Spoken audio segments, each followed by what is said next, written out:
Bueno, buenos días, buenas tardes, buenas noches, dependiendo del horario en que estén escuchando esta clase.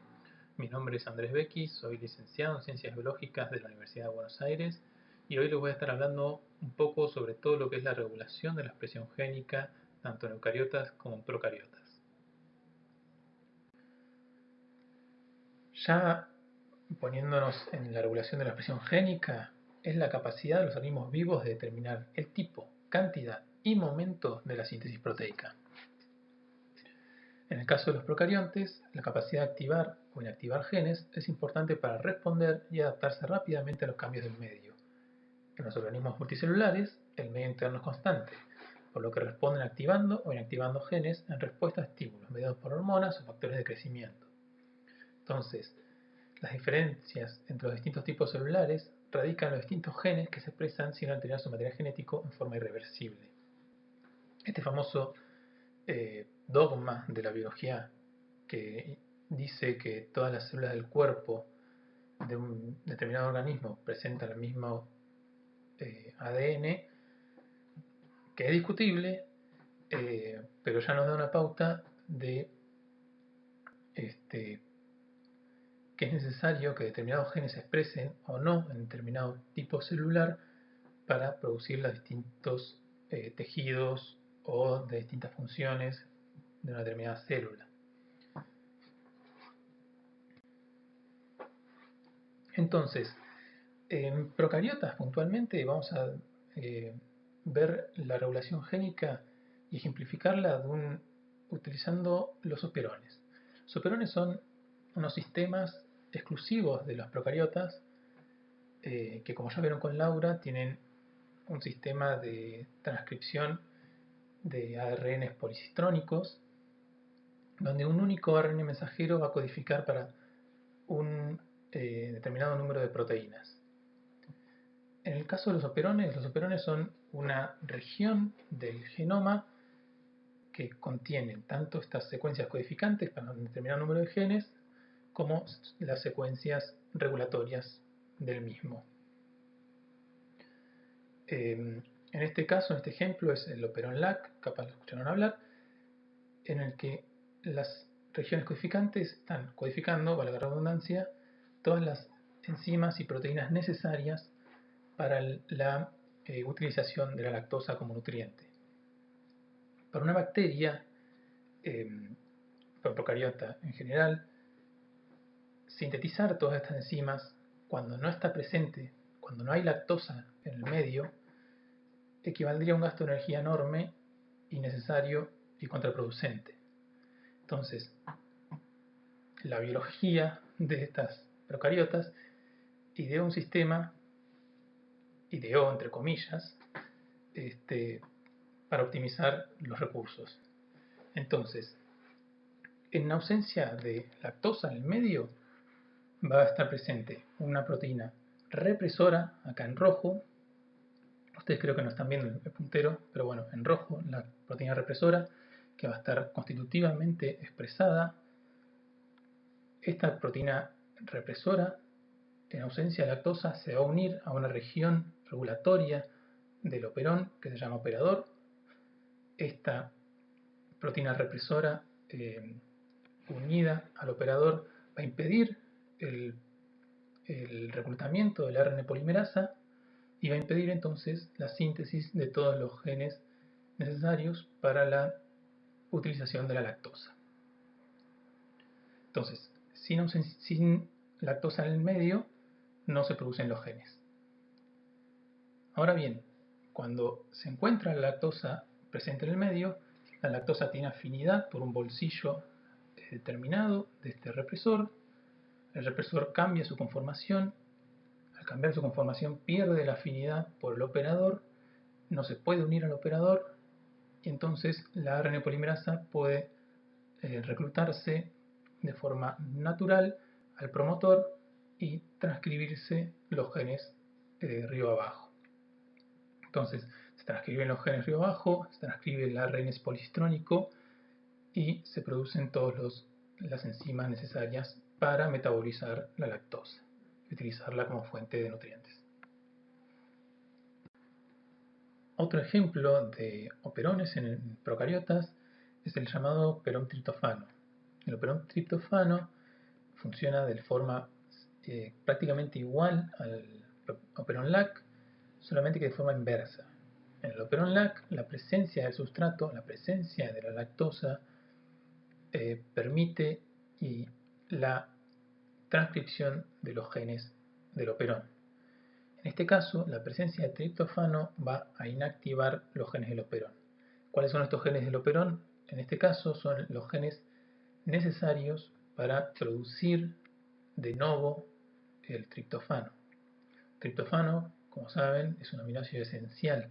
Entonces, si la bacteria no los consigue del medio, necesita sintetizarlos de nuevo.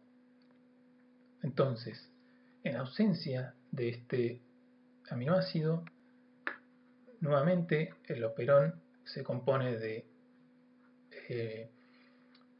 una región regulatoria, donde tiene toda la secuencia promotora, la secuencia operadora, donde se une el represor, y toda la región codificante que codifica para las enzimas, para las proteínas necesarias para la síntesis del triptofano en este caso.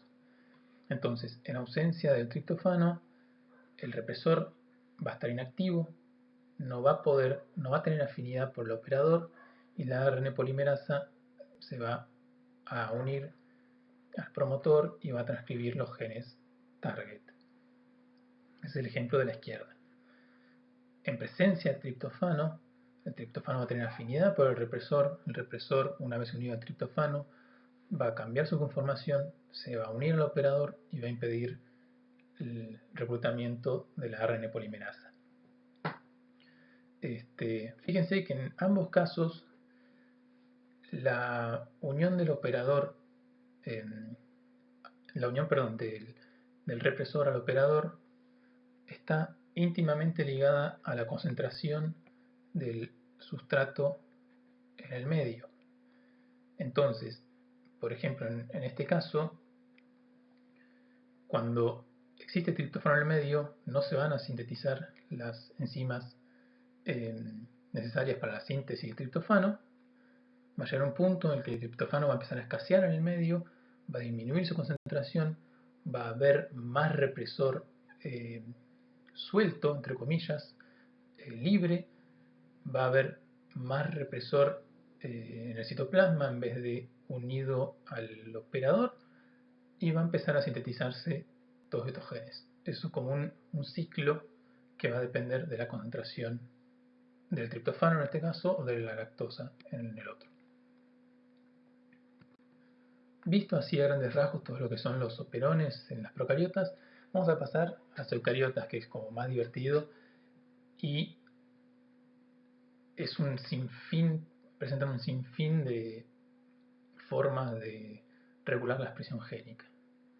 Ojo, muchos de estos pasos que yo muestro acá están presentes en las procariotas también, pero los operones son puntualmente exclusivos de las procariotas. Por eso los mostré como forma de regulación de la expresión génica procariota, el tema de los operones, y ahora vamos a pasar a eucariotas como todo lo demás. Pero sepan que muchos de estos pasos están regulados también en las procariotas. Ahora bien, por un tema de semántica, si se quiere, la regulación de la expresión génica puede estar asociada a dos cosas. Se la puede asociar únicamente al paso 1, que muestra este esquema, que es todo lo que es la regulación transcripcional, o sea, todo lo que es regulación del proceso previo a la transcripción, o se lo puede asociar a todos los pasos en conjunto, ya sea la regulación transcripcional, todo lo que es el procesamiento del ARN, el splicing, la poliadenylación, el capping, todo lo que es el transporte del ARN, ya sea por el transporte del polo nuclear, eso claramente no está en procariotas, todo lo que es la degradación del ARN mensajero, ya sea por la longitud de la cola de poli-A, por la presencia de algunos loops, todo lo que es regulación de la traducción, puede ser que esté frenada por alguna estructura secundaria del ARN, por algunas proteínas que se unen a ella, y hasta incluso todo lo que deriva en la actividad proteica, ya sea todo lo que son fosforilaciones, ubiquitinaciones que dirigen una proteína a degradación, señales que dirigen una proteína a determinada ubicación celular, etc. Todos esos mecanismos pueden estar englobados en lo que es la regulación génica. Nosotros, por un tema de tiempo, solo vamos a enfocarnos en el punto 1, que es todo lo que ocurre a nivel transcripcional. Pero sepan que hay un montón de regulación a otros niveles. Como primer medida, esto lo tienen que haber visto con Laura, los primordiales reguladores de la transcripción son los factores generales. Los factores generales de transcripción son aquellos iniciadores que se unen previo a la unión de la polimerasa en la región promotora. En este caso es el caso típico donde la proteína de unión en la Tata Box se une y recluta los distintos factores generales de la transcripción, que son los que a la vez van a permitir el reclutamiento de la ARN polimerasa. Estos son los factores generales de transcripción, son los necesarios para que ocurra la transcripción basalmente. Sin ellos no se puede reclutar la polimerasa y sin ellos no puede haber transcripción. Estos son los más básicos, digamos, los que tienen que estar siempre presentes en un gen que quiere estar transcripto. Quiere, entre comillas, ¿no? En esta diapositiva podemos ver que un gen X va a estar regulado por distintas proteínas unidas en distintos sectores del ADN. En el centro podemos ver los factores generales de transcripción unidos a la Tata Box, y después vemos que en distintas regiones, ya sea cercanas al sitio de inicio de la transcripción o más lejanas, se van a unir otras distintas proteínas regulatorias que pueden ser activadoras o inhibitorias. Todas estas proteínas pueden estar uniéndose al mismo tiempo.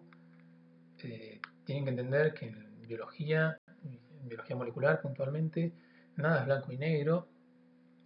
Puede haber un montón de proteínas activadoras unidas en el genoma y algunas inhibitorias que produzcan que un determinado gen no se transcriba, o al revés. Lo importante es el perfil final que tiene un determinado gen, que puede ser de activación o inactivación. Y depende mucho de este juego de proteínas inhibitorias o activadoras unidas a las regiones regulatorias. Y todas estas proteínas a la vez son proteínas, justamente. O sea, van a pasar ellas mismas por procesos de regulación transcripcional y post-transcripcional y todos aquellos que vimos en la primera diapositiva de eucariotas. Post-traduccionales, etc. Todas ellas van a estar reguladas también. Todos los que no son factores generales de transcripción, que son los que se unen a todos los genes por igual, que son los más promiscuos, digamos, los que necesita cada gen para transcribirse basalmente, los vamos a llamar factores de transcripción a secas. Entonces, si vieron la diapositiva anterior, había regiones muy distantes del promotor, del llamado promotor, que también participaban de regular la transcripción de determinado gen. Para los casos en los que estas secuencias regulatorias están a distancias largas, estamos hablando de 10 kilopares de bases, o incluso en cromosomas distantes, o sea, en otro cromosoma, Vamos a estar hablando de enhancer en el caso de que a esta secuencia se unan proteínas activadoras, o de silencers en el caso de que se unan proteínas inactivadoras de la transcripción. Imagínense cómo dentro de una célula, imagínense lo que son los cromosomas, lo que es la cromatina. Imagínense todo ese ovillo de que es el ADN, lo finamente que tiene que estar regulado, lo finamente que tiene que estar regulada su estructura, los loops que forma, ya sea con la unión de determinadas proteínas que hacen que se quiebre el ADN, o la unión con la lámina nuclear, por ejemplo, para que una región presente en un cromosoma esté regulando la transcripción de otro cromosoma, de un gen presente en otro cromosoma. O sea, empiecen a pensar la locura de todo lo que ocurre dentro de un núcleo de una célula. Bueno, acá tenemos, por ejemplo, en este caso tenemos el enhancer, se une la proteína naranja y lo que favorece el aumento de la actividad de la RNA polimerasa 2. En el caso del silencer, se une la proteína represora rosa, que va a impedir el reclutamiento de la RNA polimerasa 2 e impide entonces la transcripción del gen. Fíjense que la presencia o ausencia de las proteínas estas pegadas al silencer o al enhancer no son excluyentes a la presencia de estos factores de transcripción más proximales. O sea, como yo dije, estas proteínas, estas dos verdes y la celeste, pueden ser activadoras, pero si está presente la proteína rosa pegada al silencer, puede que el gen de todas formas no se transcriba.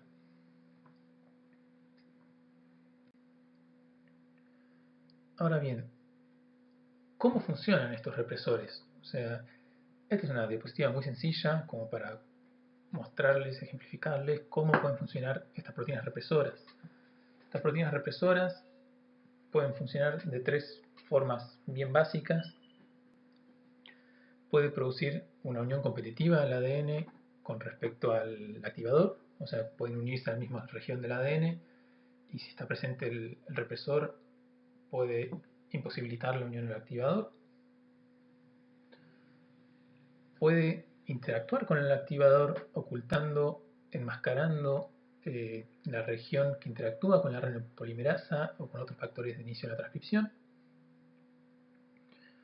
O incluso pueden interactuar con los factores generales de transcripción o la RNA polimerasa de forma directa, ya sea inactivando su función o impidiendo el reclutamiento de otros factores o impidiendo la unión del activador, como es el caso de la diapositiva. Bueno, una vez terminado todo lo que es la introducción a los factores de transcripción, vamos a hablar un poco de todo lo que es la remodelación de la cromatina, todo lo que es la remodelación de la estructura terciaria y cuaternaria del ADN, que es fundamental para la regulación de la expresión génica. Como sabrán, la cromatina es la conjunción del ADN y los nucleosomas. Cuanto mayor condensada sea la misma, cuanto más juntos estén estos nucleosomas, menos accesibilidad va a presentar la secuencia de ADN para estos factores de transcripción que vimos anteriormente, o para los factores generales de transcripción, o incluso para la polimerasa en sí misma. Entonces, una cromatina inactiva va a estar asociada a una cromatina mucho más condensada, o al revés en realidad, una cromatina más condensada va a estar asociada a una cromatina inactiva. De forma opuesta, una cromatina más laxa, con más espacio entre los nucleosomas, va a permitir mejor el reclutamiento de las proteínas necesarias para la transcripción y va a estar asociada a una cromatina activa. Entonces, si esté más laxa o más condensada, va a ser fundamental para regular la expresión de determinados genes. Entonces, mirando este ejemplo, vamos a tener una cromatina bien condensada que por alguna señal, ya sea interna o externa de la célula, la célula necesita que un gen presente en esa región se active. Entonces esta señal va a generar la transcripción y la traducción probablemente de esta proteína activadora, esta verde chiquita que se ve arriba. Esta proteína se va a unir a esta región de la cromatina y va a reclutar otro tipo de proteínas. En este ejemplo vamos a ver dos casos posibles que van a permitir que la cromatina se descondense y por ende permita el reclutamiento de los factores generales de transcripción y de la polimerasa. Entonces, en el caso de la izquierda, esta proteína puede reclutar, por ejemplo, acetilasa de histonas. La acetilasa de histonas, como su nombre indica, produce acetilaciones en las lisinas de algunas histonas. Estas marcas se asocian, mejor dicho, son asociadas a cromatina laxa. ¿Por qué? Por la química de las acetilaciones genera que los nucleosomas se separen unos de otros. Entonces, por sí misma, estas acetilaciones van a generar una cromatina más laxa. Por otro lado, en el caso de la derecha, esta proteína verde activadora, que puede ser un factor de transcripción, va a reclutar complejo remodelador de la cromatina. Son varias proteínas que se encargan juntamente de esto, donde reagrupan los nucleosomas de forma tal que nuevamente la cromatina en ese sector se encuentre más laxa y permitir el reclutamiento de la polimerasa y toda la maquinaria transcripcional. Nuevamente, una vez producidos estos procesos, van a estar el gen activo. En este caso, tenemos la versión opuesta. Partimos de un gen que está presente en una región de eucromatina, de cromatina laxa. Alguna señal va a hacer que esta proteína roja, que es inhibitoria en este caso, se une al ADN en esta región y esta proteína va a reclutar nuevamente complejo de remodelación de la cromatina, que va a producir el efecto inverso al ejemplo anterior, o va a reclutar de acetilasa de histonas, que también produce justamente, como su nombre lo indica, de acetilaciones de histonas, lo que revierte el proceso que está dado por las acetilaciones, ¿no? Entonces las histonas vuelven a su estado compacto. También pueden reclutarse metiladoras de histonas, por ejemplo, ¿no? Las metilaciones de histonas producen el efecto opuesto que las acetilaciones. No voy a especificar puntualmente porque depende qué histona sea la metilada o la acetilada, qué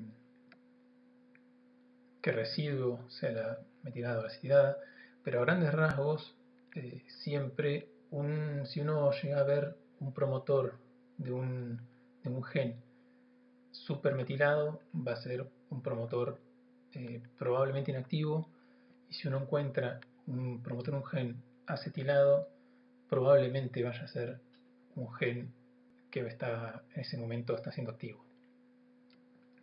Bien a grandes rasgos, no me voy a meter en puntualidades porque no es el objetivo de esta clase. Otro mecanismo que voy a introducirles es el del imprinting o impronta genética en español. El imprinting es un mecanismo epigenético basado en la metilación del ADN y las modificaciones de las histonas. Fíjense que estamos hablando nuevamente de un mecanismo epigenético, como lo fue la remodelación de la cromatina, porque no estamos modificando la secuencia del ADN per se, si bien en este caso se está introduciendo un nuevo mecanismo de regulación, que es justamente la metilación del ADN. Se modifica el ADN coherentemente, pero no se modifica la secuencia en sí. Estas metilaciones se van a dar en las llamadas islas CpG, que son citocinas seguidas de guaninas de forma repetitiva, y van a ocurrir por una metilasa, de la cual no importa el nombre, en las citocinas, específicamente las citocinas. El resultado final de este proceso, entonces, es la expresión monoalélica de determinados loci, sin alteración de la secuencia del ADN. En mamíferos, por ejemplo, este proceso ocurre más o menos en el 1% de los genes, o sea, es un proceso mucho menos general que los que estuvimos detallando anteriormente, pero no deja de ser relevante como mecanismo de regulación de la expresión. En estos genes que sufren impronta, entonces, va a haber, en una célula somática, va a haber uno solo de los alelos que va a estar expresado. Y este mismo alelo va a ser expresado en todo el cuerpo, porque el silenciamiento del otro alelo proviene ya de la cigota y se mantiene a lo largo de todas las divisiones del desarrollo. En estos genes, entonces, donde uno de los alelos es completamente silenciado, se genera una especie de haploidismo con todo lo que ello implica, volviéndolos más susceptibles a mutaciones recesivas y con la posibilidad de producirse enfermedades justamente recesivas de esta índole. Claramente estos genes no están silenciados porque sí, sino porque son genes donde su expresión doble resulta contraproducente, redundante o perjudicial para la célula. Ahora bien, ¿qué genes son los que son improntados? Son los genes, como dije, cerca del 1% de los mamíferos, son bien específicos y dependiendo de si la gameta que da origen a la cigota es la gameta masculina o la femenina, van a ser unos u otros los genes improntados. Esto está bien estipulado genéticamente, se sabe qué gen va a estar improntado en un espermatozoide y qué gen va a estar improntado en un ovocito. Y una vez formada la cigota, entonces se van a mantener estas marcas para posterioridad de las demás divisiones celulares. Bueno, durante la gametogénesis, entonces, lo que va a pasar, van a eliminar todas las metilaciones presentes en el ADN. Todas. Dependiendo de si estamos en presencia de la oogénesis o la espermatogénesis, va a haber determinados genes muy específicos que se van a asociar con estas metilaciones. Nuevamente, si provenimos de un espermatozoide, va a haber determinados genes muy específicos silenciados. Si provenimos de un ovocito, también distintos genes. No se van a silenciar los dos a la vez. Cuando se fecunda, cuando se produce la cigota, vamos a tener algunos genes entonces que van a ser cuasi haploides. Y estos genes se van a mantener activos o inactivos. Los distintos alelos se van a mantener activos o inactivos durante todo el desarrollo y van a estar igualmente activos o inactivos en todas las células del cuerpo.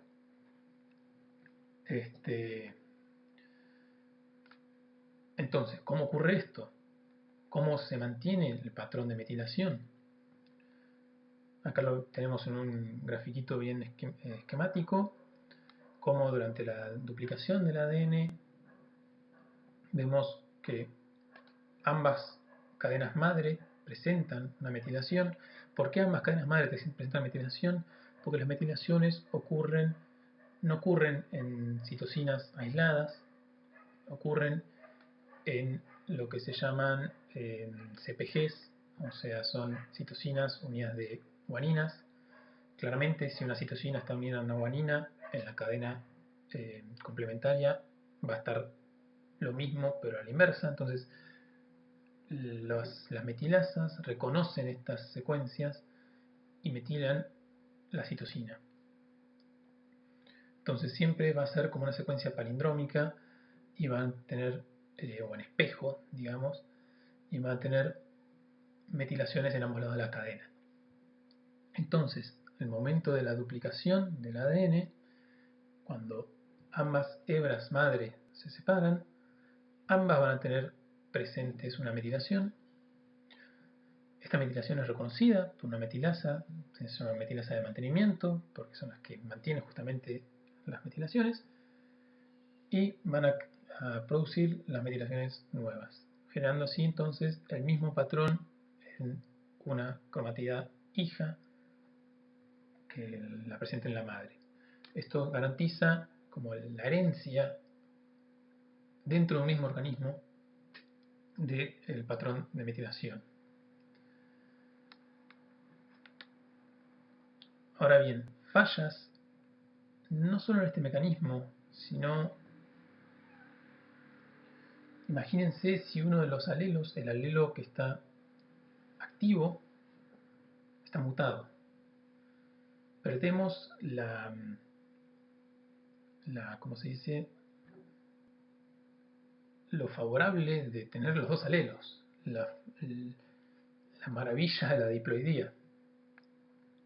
Entonces, si uno de esos alelos, si el alelo activo, está mutado, nos vemos en presencia de enfermedades muy conocidas, como el caso del síndrome de Angelman, donde el causante es que el gen no silenciado está mutado, se hereda mutado.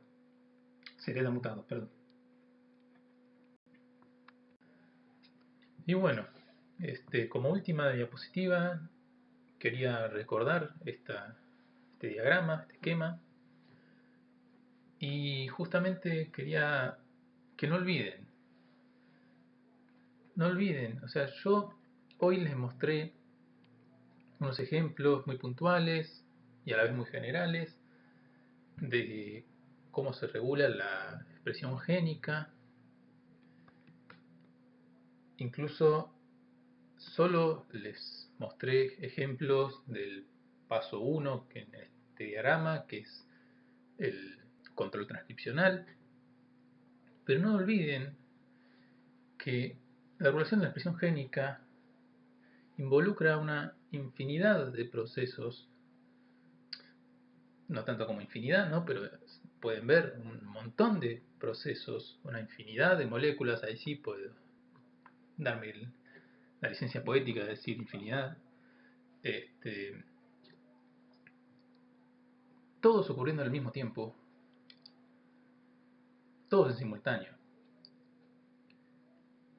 Particularmente en eucariotas, que es este esquema, nosotros nuevamente vamos a ver controles a nivel transcripcional, a nivel del procesamiento del ARN, a nivel del transporte del ARN, a nivel de la localización del ARN, a nivel de la degradación, el tiempo de vida media, a nivel de la traducción, a nivel del procesamiento de la proteína, de la localización, de la fosforilación, de la ubicación. Todos estos procesos involucran un montón de proteínas, probablemente, que a su vez van a pasar por todos estos procesos también. Todas estas proteínas surgieron de un mensajero previo y fueron parte de todo esto. Y que todas estas proteínas, todas estas moléculas, cumplan con su función dentro de una célula en el espacio subcelular correspondiente para que la función pueda llevarse a cabo. Es algo maravilloso. Realmente es algo que me encantaría poder transmitirles lo que a mí me genera la biología molecular.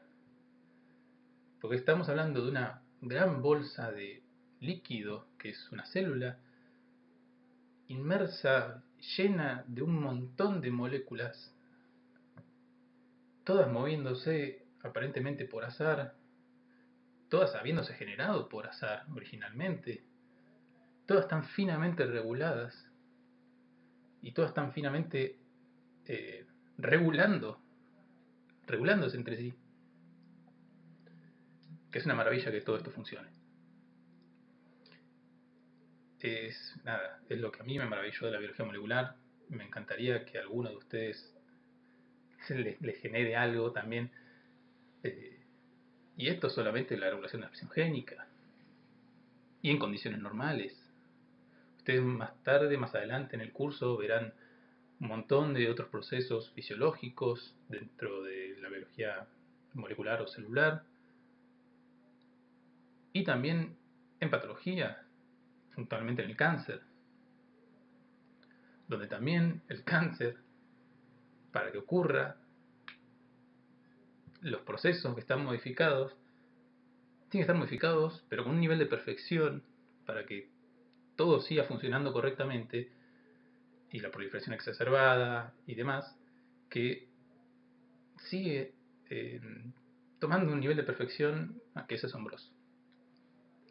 Así que nada, me gusta dejar esta última diapositiva para que tomen conciencia de todo lo que uno va contándoles, que parece tan sencillo, realmente es una sarta de procesos maravillosos. Bueno, nada, muchas gracias por escuchar. Cualquier cosa, tienen mi mail. Gracias.